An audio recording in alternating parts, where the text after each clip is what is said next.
Hi friends, easy ആയിട്ടുള്ളൊരു വറ്റൽമുളക് ചമ്മന്തി കൊണ്ടാണ് കേട്ടോ വന്നിട്ടുള്ളത്. 10 വറ്റൽമുളക് നല്ലതുപോലെ കഴുകിയ ശേഷം ദേ മിക്സിയുടെ ജാറിലേക്ക് ഇട്ട് കൊടുത്തിട്ടുണ്ട്.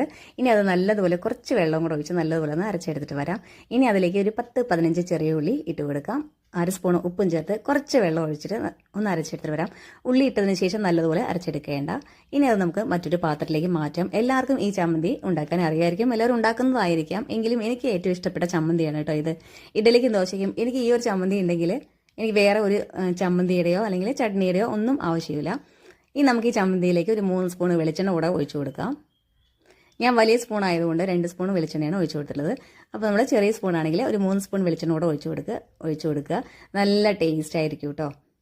നല്ല എരിവുണ്ടാവും, നല്ല ടേസ്റ്റും ആയിരിക്കും. ഒറ്റ എരിപ്പിൽ നമ്മൾ 4-5 ഇഡ്ഡലി കഴിക്കും. ഇഡ്ഡലി ഒന്ന് മുറിച്ചതിന് ശേഷം ദേ ഇതുപോലെ ചമ്മന്തിയിലൊന്ന് മുക്കി കഴിച്ചാലുണ്ടല്ലോ, അടിപൊളി ടേസ്റ്റാണ്. എല്ലാവരും ഒന്ന്